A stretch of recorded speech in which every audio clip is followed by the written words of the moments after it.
Hey, what's up, everybody? Thank you for joining us on week three of Bowman's Backstop. I'm here joined today with Colby, CTM Cards. What up, everybody? Today, an exciting day. We've got a really special guest. This is something that we really want to do throughout the podcast is bring a lot of folks with us, friends, folks we do business with, kind of just other people within the hobby and their perspectives. I think this is going to be the most exciting part of the pod is kind of getting to catch up with some more people and having more general conversation. Oh yeah, because it brings a little bit of enlightenment to the hobby and a little bit more conversation, and more or less conversation that sometimes we wouldn't even have because I mean it's more or less just us talking than anything.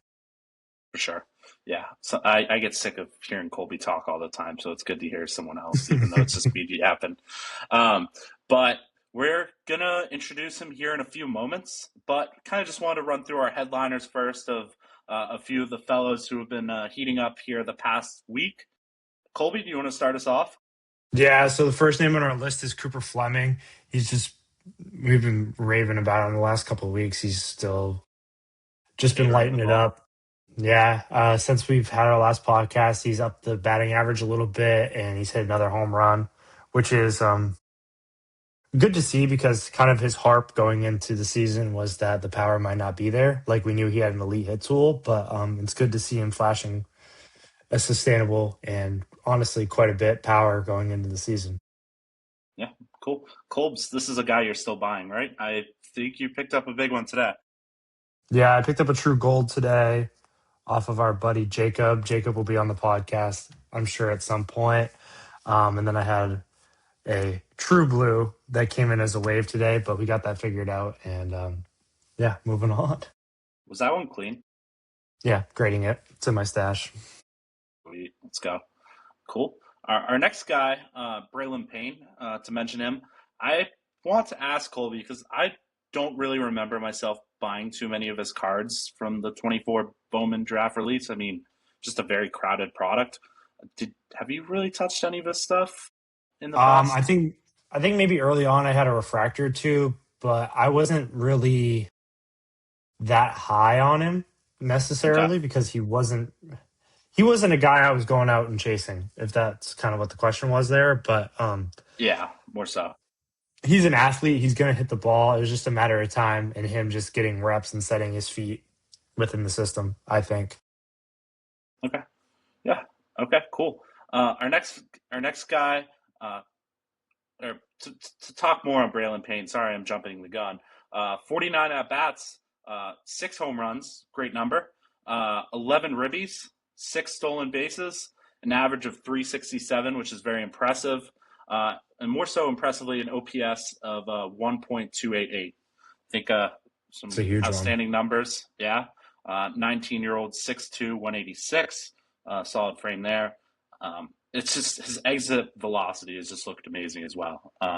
Very good guy to keep an eye on, and what the number one ranked prospect system right now. Brewers for sure. Yeah, best So prospect system for sure. yeah, okay, cool. Another guy, Colb's pointing this to you again. We've Um, talked about him a little bit this past week. yeah, another one of my Rays guys. Not a Rays fan, by the way. Um, Probably has appeared so throughout the podcast, but the next guy being Tatine Gray. Since we've talked, he hasn't hit for much more power, but he's raised the batting average to a 344 batting average with the over 1,000 OPS, sitting just a tick above at 1014. But just a guy that I think we need to keep an eye out on. I mean, the guy's still 18 years old, doesn't turn 19 for a little bit, I want to say, and I think there's a like I don't hate his market right now because I think there's a big ceiling there, but I think it would be a buyer beware kind of the situation there with Tatum Gray. Understandable. Yeah, I think his stuff's starting to become a little too priced out. Another guy, AJ Ewing, the next fellow on our list, shortstop, 5'10", 160. A little bit more of a speed threat. Is 21 years old. Got called up to AAA today. Definitely a guy I think the Mets kept rather than Jet Williams with the Freddie Peralta trade. Interesting and good to see him doing as well. Good as well. The poor Mets. That's a tough franchise right now. But some really good stats to start the season here, with 2 pumps, 12 stolen bases, an average of 349, and an OPS of 1.052. So some really good numbers there. Wouldn't doubt he gets a call soon. I mean, I think the Mets' weakest part of their team in terms of the field is definitely their outfield, as well as how half of them are hitting. So I think there's definitely some room for him to maybe get a shot in the outfield, as I've kind of seen he's gotten some time in the minors. So that will be interesting to see. I think his prices have kind of stayed the same. So definitely an interesting time to maybe buy here within the next day or two, as it might get that increase within the next few days. And I don't think his stuff has got much of a bump, as we were talking about earlier in the Yeah, podcast. Base autos are still doing about 50, and refractor autos are about 150, not 150, 115 to 125 range. cool. Good to know. Um, yeah, with our next guy, we're talking Bryce Eldridge here. I'm pretty sure he started off with the Giants to start the year. A little bit of No, it. AAA. He didn't. He was AAA the AAA. whole way through. Yeah, I mean, he has 95 yeah, whole way through. That's crazy. Wow. But so far Never, he's hitting never said first 305. base, man. Yeah, but it's an interesting move by Vitello. I don't know. I'm not going to harp on it, but hitting 305 with 874 OPS with 3 pumps and 14 RBIs. I don't know if this is necessarily a guy that you're going out and buying. I buy it if you can find it. If you can find it for a good price, buy it. But he started off the year in AAA pretty good. I mean, I think most of us expected this already out of this guy, having some major league service time. But I don't think he'll be in AAA much longer. No. Yeah, I don't think so as well. Just to round it off, on probably my favorite guy on this list, Kevin Alvarez, really starting to heat it up here over the past few days, with one home run. But if I'm not mistaken, I think he's hit another one or two today. So I don't think the statistics have fully been updated. Hitting 284, OPS of 772. Also, his glove has been great these past few games. Just a guy who I think the sky's the limit. Really excited to see what happens with him. I know that personally I have a good amount of his cards. So definitely a guy who's gotten a bit of an increase the past 3 to 5 games. So I'd say keep a close eye on him. Yeah. That's rounding out our, as Simeon likes to call it, our hot guys segment. Screw you, Colby. Dude, I'm never going to hear the end of that. Yeah, so that rounds out our Simeon's hot guys segment. But I think Simeon could get into introducing our guest here. If you want to just take it away, introduce our guest, we can get rolling here. Cool. All right. So, very special guest today. If you want to pop him in, Colby, this is Jheremy, or JGB Cards. What's up, guys? What's up? What's up? Oh, got the kids to bed, and now we get to talk baseball cards after playing baseball cards today, so it's a good day. Sweet. I love it. Just to introduce Jheremy here, I met Jheremy, I'd say, 3 or 4 weeks ago? I was going to say like a month ago, yeah, at Quincy. Yeah, met Jheremy at a show. Scott, I assume we'll have him on this podcast at one point. We got to get Scott on. You need him. Very, very interesting guy, and I'm sure a lot of folks will be very entertained by the listen. But Scott introduced me to you, Jheremy. We kind of just hit it off, chatting about cards and whatnot. Made a deal or two, and just really thought it'd be insightful to bring you on with your professional life, as well as kind of some of your insights on cards. We thought this would make for a great conversation, and also kind of want to introduce you to Colby and say what's up. Absolutely. It's going to be fun. I know Colby shouts out PG all the time, so I can give some firsthand perspective there too. Yeah. Cool. If you want to just give us a little bit of background on what you do, Jheremy, just before we kind of get into a couple of questions we have, just for the listeners. So I've been at Perfect Game now full time for almost probably close to your guys' whole lives. I mean, I think this is year 13 for me. So I've done everything from our scouting of the draft to all of our college coverage, high school coverage. And I kind of found my niche now in that 13, 14U national level, which like you hear that on the face of it, right? And you're like 13, 14 year olds, like they're not that good, right? Is what you would think in your head. Like it's not. I'm going to reach here.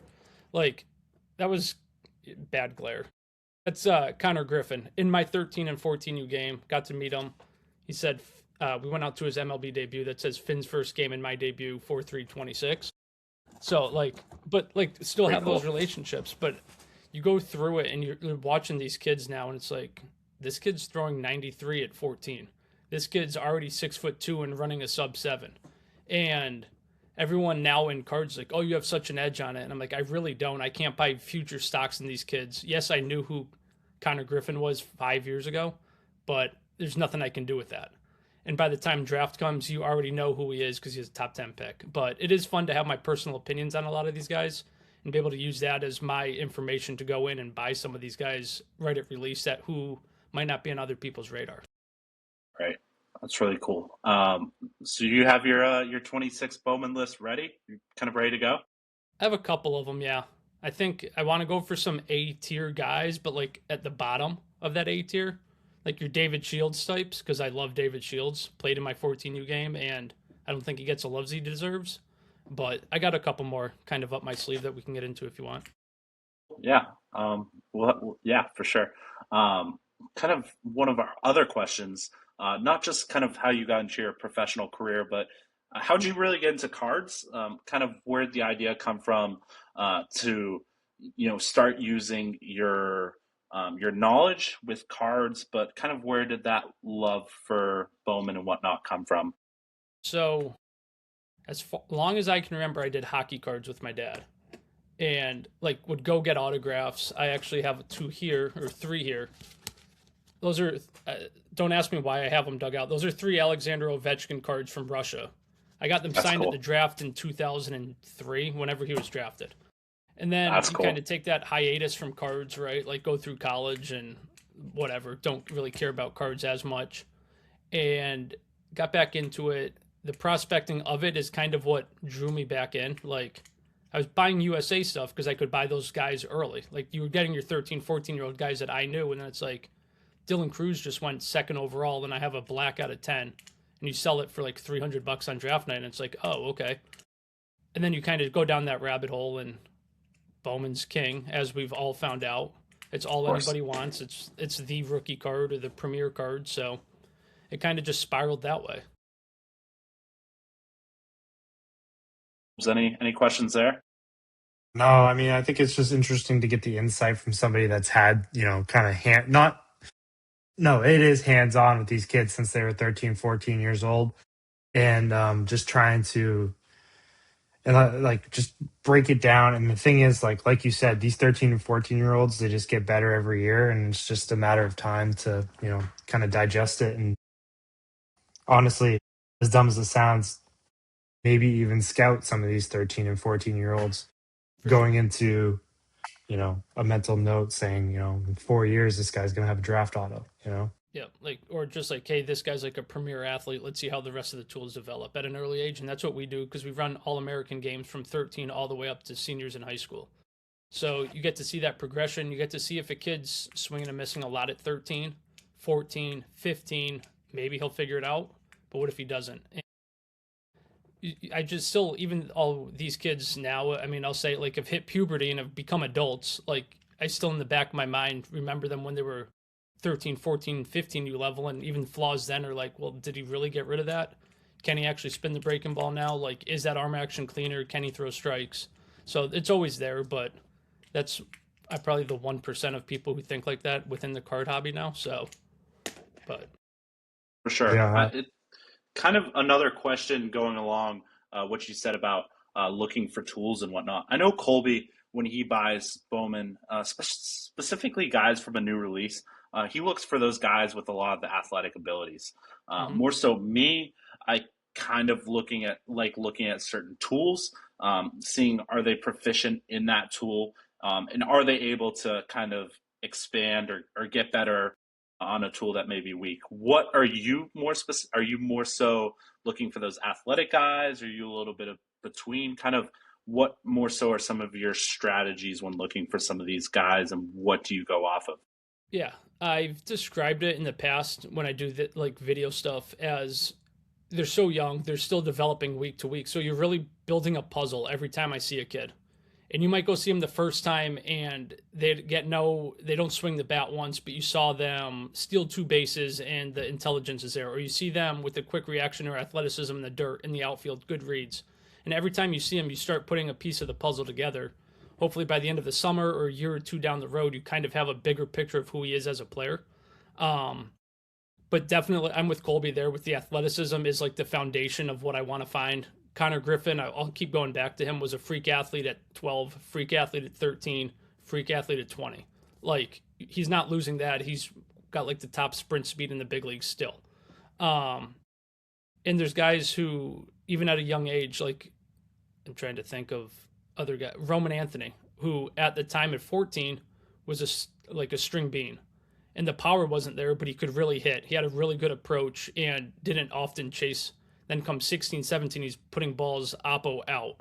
So, like, it took him a little longer to develop with the maturation there, but the feel to hit was always there for him. So, maybe something to glean on early and build off of. But, I mean, you guys mentioned AJ Ewing. At 14U, he was committed to Wright State, but he was, like, one of the best pure hitters in the country already at that age. And that's something he still kind of has a knack for, hitting, like 350 already. So, yeah. He was a guy that was... He was a guy that was big on the travel ball scene too, because I know growing up, like I used to watch those videos, and AJ Ewing, he has that infamous home run where he just like simply just pimps the shit out of it, and it's it's something that like not necessarily like I know me when I hear the name AJ Ewing, that's what I remember. Like I remember that kid hitting that home run, and I'm just like, it's kind of like more of a prolific thing for me, and I'm just like. Kind of nostalgic almost at the same time too, as dumb as that sounds. All right, so let's switch it up from cards. Colby, I know this is something that you've been itching to kind of figure out a little bit more, and I know you have a question leading up at the end. But how does the perfect game ranking system work? And kind of more so, what determines the grade? Is there anything that the perfect game grading system could tweak? Is there anything kind of potential prospectors could go in there and use to their advantage to possibly find some of these guys who are a little lower ranked? More so your prep guys straight from high school to Bowman. So with that, a lot of all those grades, if you attend a showcase, so if you don't attend to a showcase, you don't get a grade. Like that's pretty simple because those grades come from that look that weekend of what we see you. We grade you on your hit, your defense, we don't grade run, but like all your defense, hitting, and pitching are the four essential grades, with hit being hit and power. From that, we kind of taken all the notes, taken the at-bats during in-game, BP, everything together, and try to come up with the grading system within it. But of course, you're going to have guys who fly under the radar, guys who don't come out to our events, guys we don't simply see. Your guy, Tim Piacetin, didn't do anything of ours. Didn't do anything national level at all. So he was kind of flew under the radar as a result of that, right? Like didn't do East Coast Pro, didn't do area code, didn't do any of our big stuff. So there are going to be guys still that do that, but the more we see them, the better of feel we get. And there are guys we see a lot because we have hubs in Georgia, Florida. So weekends they might just come out to get reps in between big tournaments. I think that answers the question. I do have a question for Tim where he was Canadian. Could he even play area code? Technically yes, because I don't know how they divide it, because I know like guys on the western side of Canada have been on like that who's up north, whoever's the Pacific Northwest team at any given year, that they do have Canadians come down, or they'll place them sometimes in the Midwest. But I mean, East Coast Pro would have been more likely because he's Eastern Coast, right? Like Alberta, I think. I think Alberta's out by Okotoks is out by Washington. Yeah, it's so just north of Washington. They would have got it in. Area codes run by scouts, and they would definitely want to see them. And there's definitely, now you have me second guessing. I'm almost positive there's been Canadians. Like I'm pretty sure the No. Nailers did it. Like East Coast Pro is just the Eastern version of area code, where area code's all inclusive. East Coast Pro is just Eastern and over, like Michigan and over. At least I think. You really have my brain in a pretzel right now. I'm like positive Canadians can do area code though. There was no Canadians that went down when I went in Boston for the tryout. I knew there wasn't any Canadians there, but Right. there No, might be some that do it out west. There definitely are. I'm 1,000% positive. Yeah. Okay. Full circle there. We got there, but yeah. Is Colby? Were you doing perfect game stuff when you were 13 or 14? I think I started when I was 15, and then I've kind of leveled it out since. I think honestly, my last showcase was futures game with PBR, which isn't perfect game related at all. But since then, I don't think I've done anything since I've gotten recruited. So I was curious if you two could have crossed paths by some I was chance. no, I was never that good. Fair. Yeah, you suck, Colby. I was never good enough to play at that level at 13 or 14. You're special though, so that's all that matters. Uh, okay. Kind of another question. I really want to swing back to cards because I kind of lack a lot of this knowledge on perfect game and whatnot compared to you, Colby, and certainly Jheremy. But I want to ask, with these players that you're buying and investing in, kind of what's your goal with some of these guys? Are you very hold heavy? Are you flipping a lot? Like, kind of what's your main thought when buying certain players? Are you kind of very situational? Are you someone who's like, I'm going to buy it, throw it in my box, and open it in 10 years and see who's who? Kind of all of the above, if that makes sense. I like to find the guys that are super, super low entry Hmm. point that I just nobody else is really buying. Um, and then I'll put them away. And I mean, like Caleb Bonhomer, right? I'm reaching for a stack real quick to kind of prove my example. But like Bonhomer was a guy who, at release, was probably a $10-15 auto, and If then that. right, and then you had this guy who was like a $3 auto, right? Nathan Flewelling. And like you could just buy them all like super cheap, and those are all autos. That's true blue, true green, like refractors.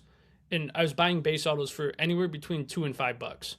They're now doing 45 consistently. I have 11 or 12 of them. I got a true blue for $30. It's like a $200 card. So for me, I like to balance out like the longer hold. I mean, that's not even a year hold, but like the sub year kind of hold with some easier, quicker flips of like Juniker Caceres is a guy that was cheap at release and he's doubled, tripled in price. So you can move those pretty quick. Like I bought the True Orange for like $300 of Juniker, and now it's almost a $900 card. So just like things, I try to balance it out, but I do like the longer game of prospecting more than I like the quick flip. Though the quick flip kind of helps fund the long term prospecting. So I will say Nathan Fluing is one of those guys, also Canadian, but we've kind of missed yeah, on the fact that this guy's raking as well. He's hitting 345 with 5 pumps. so he hit another one. Last I knew is he had 4, and he's still 19. He doesn't turn 20 until I believe the end of the year. I mean, Canadians always come out a year younger. That's kind of I was hoping Yeah. Will Hines.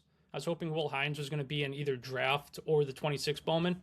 He's a right-hander, third, fourth rounder from Cleveland, Mississauga, Ontario kid.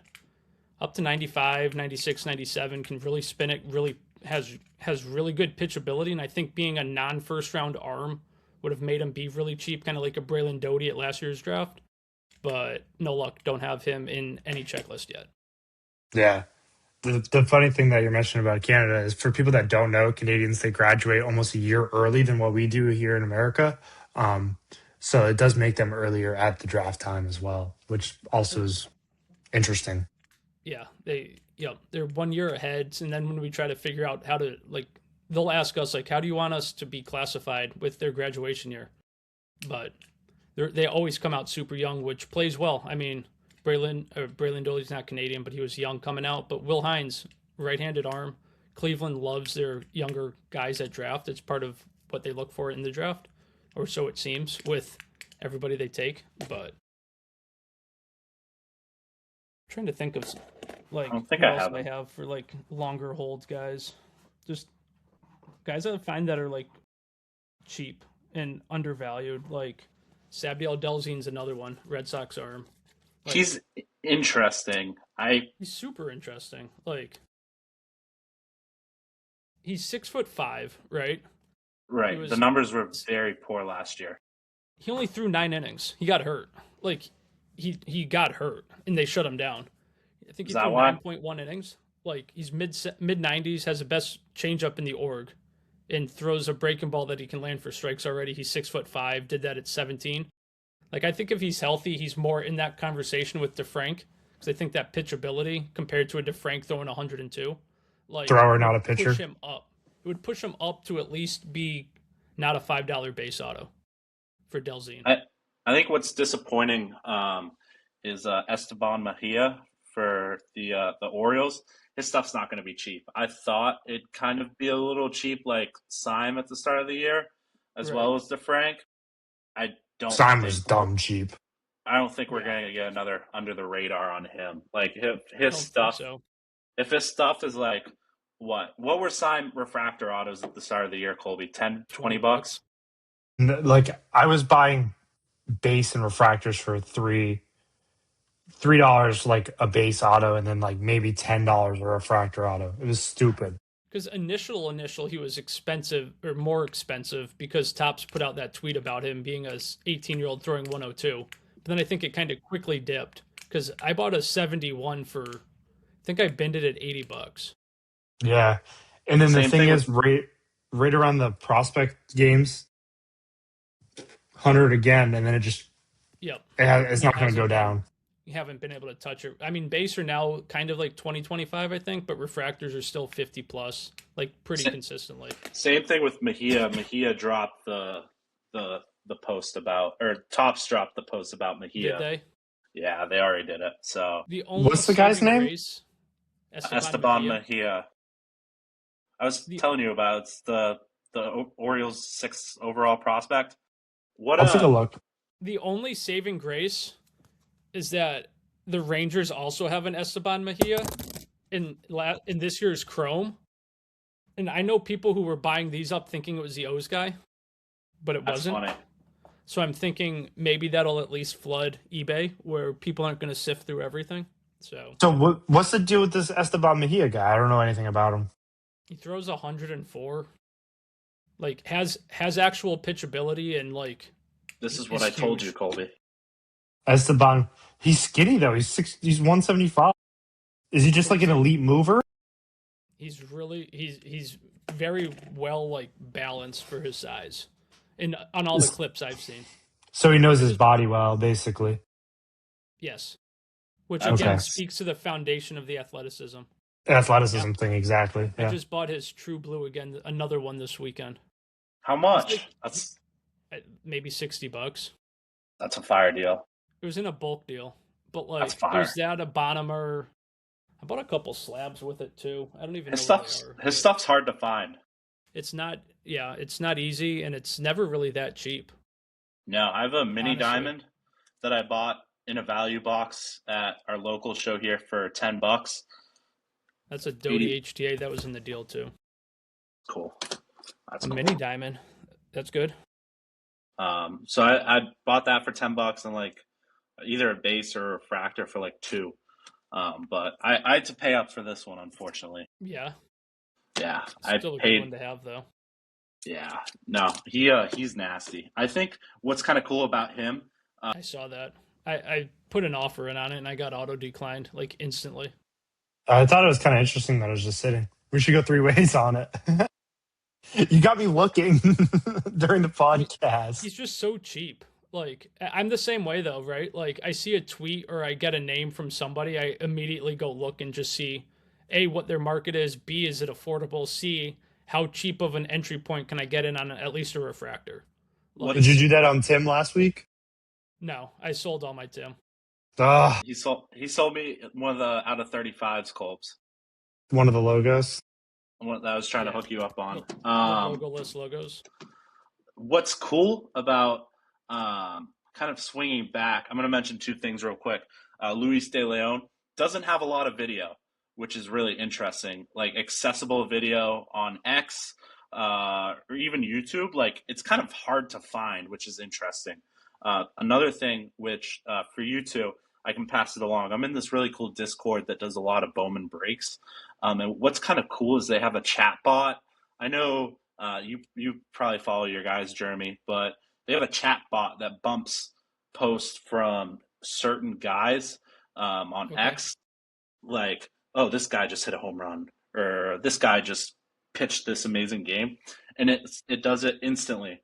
So it's kind of cool. Like I have the notifications on, so like as soon as Luke Dickerson hits a home run, I get that notification, and I think that's kind of interesting to really Do you follow be active in that space. Do you follow Japers on X on Twitter? I don't think so. Jaypers. So like go search him on eBay. He has his own Bowman auto that they put in products like in 2015, like as the Bowman Scout. And I don't know if it's all AI generated or if he's grabbing it, but he puts every pitcher, big name pitcher who throws that day, and anytime a line for a pitcher's finalized or somebody goes yard, and you can get those as push notifications too. So Yep, I see. What's the app? Jaypers. I'm looking at some Like stat lines right now. It's like simpler the better with that, right? It's like here's what it did, here's what they did, here's how many home runs it was today, yesterday, this week. And Dude, this guy's on top of stuff. that's why I think it's got to be like an auto. It's got to be like a bot, like that he uses to help him. He has Colby. to. He has his own. He has his own autos. That's kind of interesting. Marco Dingus had another home run today. Elite bat speed, man. That kid is different. Travis Bazzana just got called up to the big leagues too. Yeah. Yeah, it's on the thing. Oh, it's Is it? I just got a text come through. I'm excited. Let's go. Time to flip that. Put it up.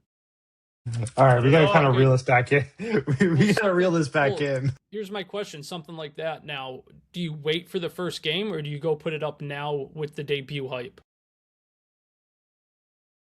This goes kind of back to like the philosophy of selling. Like, don't be greedy. Just sell it. They'll never go broke making profit. JP Swartz. Yeah, $20 base auto. You know what's cool, Colby? I have that Bazzana redemption coming in tomorrow. That comes in tomorrow? Yeah. Jheremy, did I tell you about that card? Yeah, the black one. The Garbage Pail Kids? Garbage Pail, yeah. And so does the card or the redemption come tomorrow? The redemption. But the card's already been fulfilled, so I'll put the code in. And if you call Topps and they have the card in stock, they'll ship it out next day for you. Oh, nice. So, and I also bought the Sapphire selections off Scott at Shriners, and I sent that out to grading. So the kids that set up next to me this past weekend in Hofstra said he has a redemption for the Travis Bazzana True Red Auto, which I thought was weird that was a redemption, but he swore it was a first. But that felt weird to me. Did you try to buy it? He didn't have it with him. Otherwise, I could have at least confirmed that, yeah, it is a True Red draft. I don't think that was a redemption. I didn't think so. But then another guy, separate thing entirely, had a red George Lombard True non-auto in a 10. And he goes, he doesn't have True Red autos. I'm like, that can't be correct. And you go through Card Ladder and it's only waves and only sapphires and only, what's the other one? Lava? There's no True Red Lombard first autos. Some players just don't sign certain cards. It's weird. They just never get signed. And then like perfect example was Zaire Hope. He only signed like 2 or 3 cards. James Wood did the same thing when he was with the Padres. He only signed 2 or 3 cards. Like it's It's interesting what some of them just don't sign cards. And then we know Okay. of guys who do sign cards and they never get put into the product. So it's like, I'm curious whatever happens to those too. Okay. I've got another combination of something really cool that happened. Have you heard about the Mason Wynn story? No. Mason Wynn's mother signed his own cards, so Topps couldn't put his first Bowman autographs into the product. Really? Yeah. I did not know that. It's Yeah, so like you can. so I have a photo of like one of them, and it's just like it looks like a fifth grade. It looked like a 5-year-old wrote their name in English. It was hilarious. Interesting. Yeah.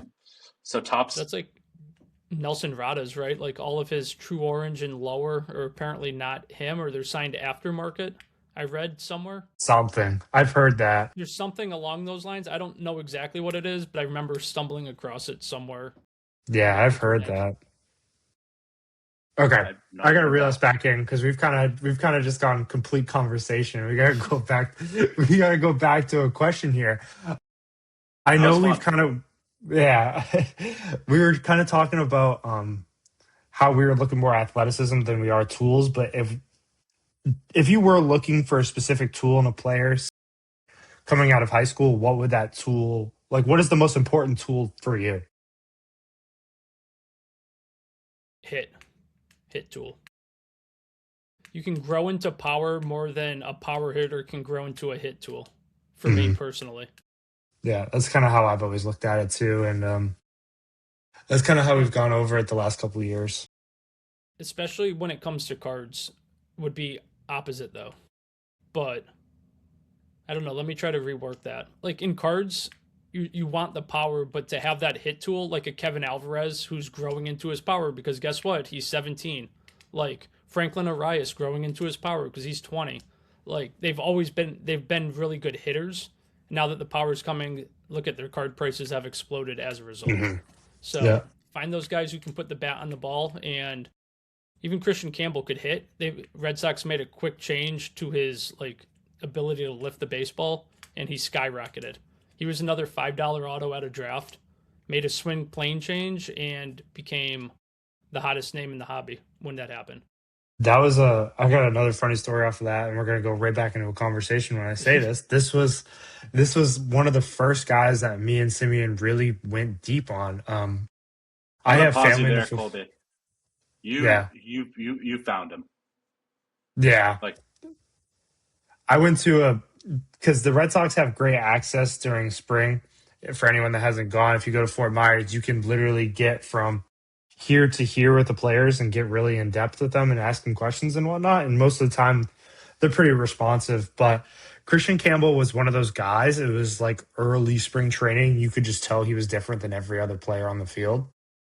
And it was kind of a guy that I'm just like, I got to buy some cards. Like as soon as I saw him, like this guy's, you got to buy a couple of these cards. And I look and his true blue autos are like $30-$40 max, the absolute ceiling. And I'm like, like Simeon, got to buy this guy.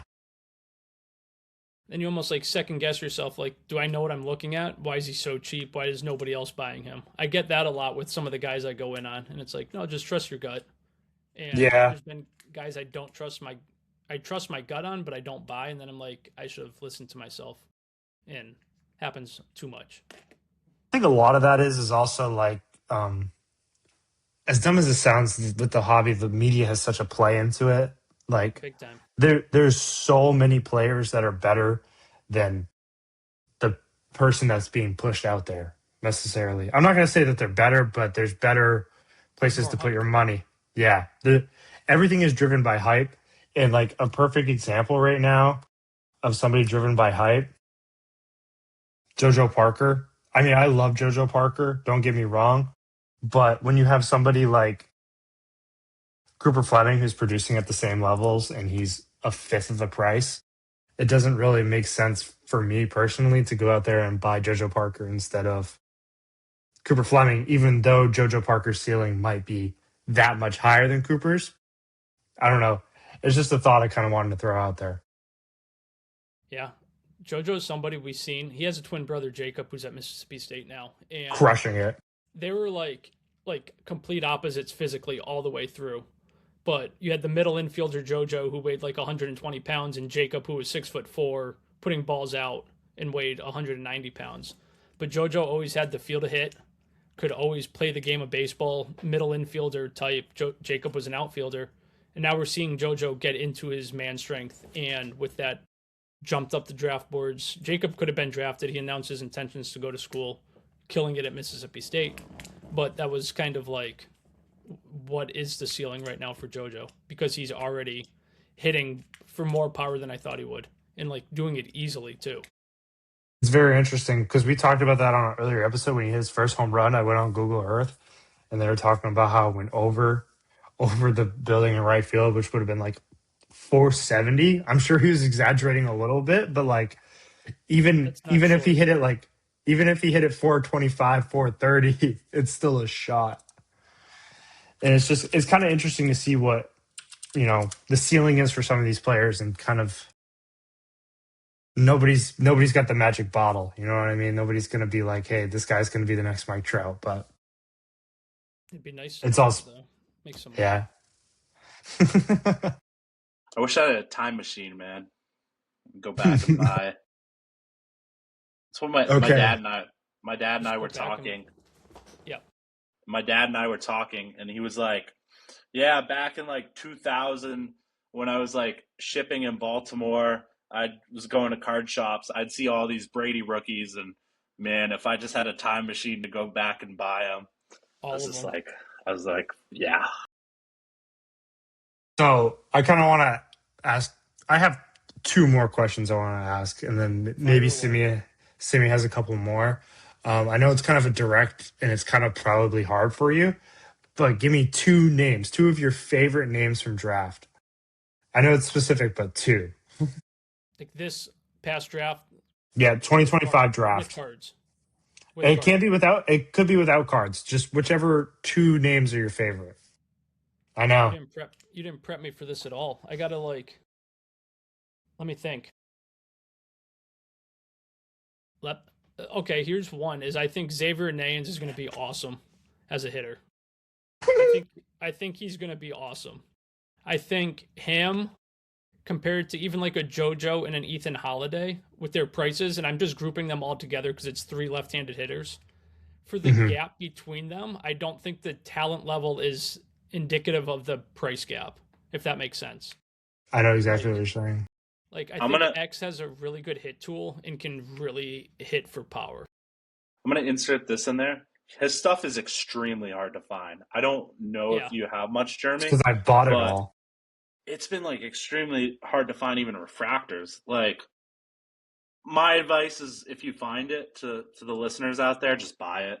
I regret not pulling the trigger on some stuff like sapphire autos and stuff. I got 8. I think I just have a true blue at PSA. That's it. I have 8 refractors at PSA, and I can't wait for them to get back. You just get one of them and you're golden. Do you have a lot of them? Do I? Jheremy? Yeah. No, I have none. Again, I have a couple base autos. Speak to it, right? I had a couple base autos, and I think I sold them in bulk deals this weekend. Not bulk deals, but guys took 3-4 cards, and that was for one of them. That was the deal breaker of they wanted that one, and I'm like, okay, you can have it. That's one. I mean, how? It can be. If we need to extend it to 3, we can do 3 because you can go somebody way down. I want to get I'm looking in the 4th, 5th round right now to find somebody that's not okay, somebody that I should use this opportunity to just pump Cameron Millar because I have his Papa and Popcorn auto, but I'm not.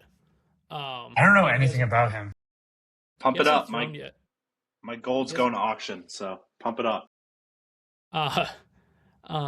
Peter Cusso was going to be my buy. You know who's 5th rounder? We're going to go with another one of my guys who played in my 13 and 14U game. Can you we lost you there for a second. Okay, how about now? Good? You're good now. All right, I'm going to go with one of my other 13 and 14U guys out of the 5th round, and I think you guys talked about him, or Colby did last week, and it's Coy James, who I think is going to be a really good buy in 26 Bowman. Funnily enough, at 13U, I took him as a primary arm pitcher, because he was like up to 85 and could really spin it at 13. And then he came back out at 14. He was one of the top hitters on the Canes team. And I think he's a really, really good baseball player. If I had to pick somebody else in the first round, it would have been Case and Cunningham. There you go, with the Nats. I think the Nats by far had the best draft last year. We can touch on that in a minute, but I think Coy James is awesome. And if I had to pick, if you wanted like a first rounder, more hobby relevant name, it would have been Case and Cunningham, because Interesting. he's been one of the best hitters in the country, regardless of age, from the moment I saw him at 14. I just It's His kind of size is the problem. it is. It's just a really innate feel to hit, and there's more juice there than you'd expect. But like, just he's a personal favorite of mine. I've watched him go through his processes in the cage. He got out of the gates really slow last year out of high school into wherever he started, and now he's living on the barrel this year.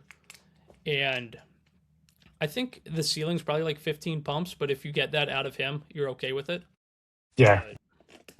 It's interesting. He hasn't had a pump yet, but he's hitting 343, Yeah. OPS of 881. Which level is this? Single A. Like at our home run derby in the All-American game, he was putting balls into the pool at out in Arizona. So like, Yeah. I don't think there's not juice there. So I've done that. it's just a matter of time for him to actually get to it, you know? I don't think he's going to be a big power guy, and I already said like power is what's going to sell cards, but his cards have already taken quite the spike. Yeah, I'm looking at two base odds right now. They're at $40. This was a guy that me and Sammy probably couldn't even move when the product came out. I'm gonna be completely honest, because like his base autos were like $15, and yeah, like that was another one like where I told myself just buy them, and I didn't buy enough for me. I had a true blue. I had a tough time moving. Yeah, it's $200. I think a lot of his stuff isn't well centered. I feel it's kind of like Ainson. If you can find his centered stuff, it's worth throwing like true blue. That you it's kind of with anywhere. 2 weeks ago. Yeah, but I think you said it yourself before I was looking at buying it. It was like, I don't know, man, if this is worth it. I sold it this past weekend, and he just threw 4 more innings of no-hit baseball. I know. Like, it continues to go up. He's got to get promoted. A lot of these pitchers who are dominating A-ball out of college need to get moved up, I think, too. I agree. What about a guy like Seth? Does he deserve a promotion right now? I mean, he's shoving as well. I mean, he's getting to the point where he has nothing left to prove at the level he's at. I know. Like, I don't know if Double A is going to be much of a change either. Like, he's going to be baseball. Go ahead. I said he's going to probably be one of those guys that probably debuts next year, I think. I don't think. I mean, it sounds crazy to say for like a 19-year-old prep right-hander, but like, why not? Like, what does he have left to prove? Like at the level he's currently at, not to be promoted, you know? There's nothing. And it makes you think. Like you look at like Skeen's first autos, like Seth's 250-ish. Like, do you go buy 1 or 2 just to have them? Like, do you really want to put that much into a prep right-handed arm? The other thing about his cards was that card was $130 card a month ago. Yep. Which is just it just amazes me the demand for these cards right now, and it's just a testament to how strong this hobby really is. 1,000%. I mean, yeah. It's like hey, we were buying refractor autos at the base price now. Seth? Yeah. I have a refractor that card's gonna gem. I have $200 into a PSA right now. It's just like Hartshorn, another guy. I paid $175 on that for a true blue, and it's sitting at PSA right now. It's just like a lot of this stuff is like, as much as we complain about PSA sometimes. I know this is going on a little bit of a tangent, but like it's kind of nice to see some of your stuff just sit there and just magically go up. Like some of the Devin Fitzgerald cards I had there, the DeFrank blue selling early. Exactly. It's just like, oh shit! Like I bought this card months ago, and obviously DeFrank is like 2x, and the Fitzgerald is 2.5 to 3x. It's kind of nice to let stuff sit. A Hartshorn True Blue just did 375. There were like some 500 comps the other day too. That's wild. It's nuts. 500's too much for him. But remember that gold Colby a few months ago? The Hartshorn gold the guy was being tough on that I didn't buy with the I Yost honestly True Blue. don't. I don't, to be fair. I regret I that do one. have one more question for Jheremy as we get into probably one of the best draft classes that we're looking at for probably the next. It's probably been the best draft class since 2024, in my opinion. And we're going to go back to the 2, maybe 3 if you can't decide, of your favorite guys that are more than likely going to go into pro ball organizations going into 2026. For sure. I'm not. I'm gonna. I'll stay out of like at least the top 10 names, top 15, like the names, Jacob because, Lombards and yeah. I mean, I have Grady Emerson's USA Superfractor from when he was 15, like the gold vinyl 101, because I thought it was a cool card to have. I mean, Jared Grinlinger's trending to being a top 10 pick right now, left-hander out of Huntington Beach. Super young. He was already young for his grade, and then he classed up again. He's like 17 at draft. He's up to 95, 96, 97 on the mound, but teams are starting to like him more as the bat, left-handed bat. His older brother Trent's at Tennessee right now. He's going to get that two-way slapped on him, so that's automatically going to make his cards go up. We already saw it with, I like to pan through cards, like with Josh Owens. We saw that as soon as that tweet came out that he was up to 96 and hit a bomb. Everything exploded. I think like that's something Grinlinger is that type of an athlete. He's coming in almost like the age of an international signee with how young he is. Plus, 17. Yeah. Just turned 17. Like now. Yeah. Yeah. He's going to be super young. He's flying up boards right now. I guess picking him kind of lets me pick a bat or an arm since he's a two-wayer. What do you think he'll end up doing? I mean, I thought if you asked me prior to the spring, I'd say it's an arm, no doubt. But like the more people I talk to, they're like, no, the bat is like the type of bat you can dream on. Like being that young, he can slap it around to all parts of the field. Again, the power's gonna come, but he already knows how to hit. So hitterish guy. Say what? Very hitterish guy. Very, yeah. Just like again, like a really good athlete. Yeah, I'm watching stuff right now. He looks great. I could go with somebody up your way with Caden McCarthy, the Vermont right-hander. I saw up to 99 this spring, but I'm gonna go with Joseph Contreras because I mean, both are prep arms, but he's already on the national spotlight. Obviously, his dad was a big-time big leaguer. Contreras, from Cuba. We saw Joseph already throw in the WBC, got Judge out. I think between the bloodlines, between what he's able to do, getting up to 97, 98, 99 at Blessed Trinity, and his split finger is like a meme type of disgusting. Pitch. It's like an actual just a meme. Super low RPMs, like sub 1,000 consistently. Comes out looking like a knuckleball. And he's somebody at 14 was a switch hitting shortstop who would be 83 on the mound. And just to see the dynamic and the shift of his profile change as much as it has been fun. And if he's in the product, he's somebody that I will go chase. Wow. I think it's interesting how his velocity has gone up that much. Consistently. Yeah, in a year. So would you say you're more of a pitcher guy? Because, I mean, you gave us two pitchers in a great hitting class. Yeah, I mean, yes and no. I mean, I think people have asked, pitching is much more easier to quantify. Like, yes, you throw 97, you have concrete numbers, it's easier to buy and sell off of that. And whereas hitting, like, you could be hitting a $157, but you hit 4 piss rods right at the shortstop. Right. 3 games in a row. And people don't care when they're buying cards. They're going to go look at stats immediately. Like, last year I was buying up all the George Klassen I could buy. And somebody came in and is like, well, why are you buying him? He's got a 6 ERA. I go, I'm not concerned about that because his walks are way down, his strikeouts are way up, and that was like the one thing you were concerned about was the walks. And it turns out he has like the batted ball in play was like he was one of the worst luck pitchers in all of it. But like a bat would be like Tyler Head from NC State. I'll give you a Tyler Head. Is he related to Dylan? No.